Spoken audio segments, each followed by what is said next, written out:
ଆଜି କାହିଁ ସେ ପିଲାଦିନ କଥା ବହୁତ ମନେ ପଡ଼ୁଛି। କାଳେ ସେ ପିଲାଦିନ କି ଫେରାଇ ଦିଅନ୍ତା କି। ଏବେ ଯେକୌଣସି ଦାମୀ ଜିନିଷ ମିଳିଗଲେ ବି ସେ ଖୁସି ମିଳୁନି, ଯେଉଁ ଖୁସି ଛୋଟବେଳେ ରବିବାର ଆସିଲେ ମିଳୁଥିଲା। ଆଜିକାଲି ତ ମାଆ ମାନେ ଖାଇବା ପାଇଁ ବହୁତ ଅପସନ୍ ଦେଉଛନ୍ତି। ମ୍ୟାଗି, ସ୍ୟାଣ୍ଡୱିଚ୍, ପାସ୍ତା, ଉପମା, ଆହୁରି କେତେ ପ୍ରକାରର। ହେଲେ ଆମ ବେଳେ ତ କେବଳ ଦୁଇଟି ଅପସନ୍ ଥିଲା, ଭାତ ଖା ନହେଲେ ଚପଲ ଖା। ଆଉ ଆମେ ବି ଦୁଇଟି ଯାକ ଖାଉଥିଲୁ, ପ୍ରଥମେ ଚପଲ ଆଉ ତାପରେ ଭାତ। ଛୋଟବେଳେ ସବୁଠାରୁ ବେଶୀ କଷ୍ଟ ସେତେବେଳେ ଲାଗୁଥିଲା, ଯେତେବେଳେ ରାତି ସାରା ହେଉଥିବା ବର୍ଷା ସକାଳେ ଠିକ୍ ସ୍କୁଲ ଟାଇମ୍ ବେଳକୁ ଛାଡ଼ି ଯାଉଥିଲା। ଆଉ ଛୋଟବେଳେ ସବୁଠାରୁ ଖୁସି ସେତେବେଳେ ଲାଗୁଥିଲା, ଯେବେ ଜ୍ୱର ହେଲେ ଡକ୍ଟର କହୁଥିଲା 2 ଦିନ ଗାଧେଇବୁନି ଆଉ ସ୍କୁଲ ଯିବୁନି। ଛୋଟବେଳେ ଆମେ ବି ବହୁତ ଧନୀ ଥିଲୁ।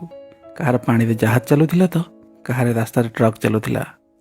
କୁଆଡ଼େ ଗଲା ସେ ସ୍କୁଲର ଦିନ, ଯେବେ ଲଞ୍ଚ ଟାଇମ୍ରେ ତେନ୍ତୁଳି ଆଉ କୋଳି ଖାଉ ଖାଉ ଡେରି ହେଉଥିଲା ଆଉ ସାର୍ ଗୋଡ଼େଇକି ପିଟୁଥିଲେ, ତଥାପି ଆମେ ସୁଧୁରୁ ନଥିଲୁ।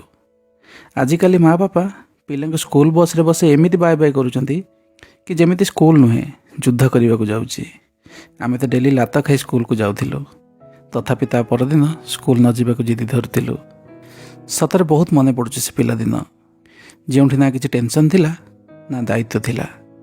ଆଜି ତ ଆମ ପାଖରେ ସବୁ କିଛି ଅଛି, କିନ୍ତୁ ନା ସେ ପିଲାଦିନ ଅଛି, ନା ସେ ସାଙ୍ଗମାନେ, ଆଉ ନା ସେ ମନ ଖୋଲା ହସ ଯାହା ଆମ ମୁହଁରେ ଦେଖାଯାଉଥିଲା।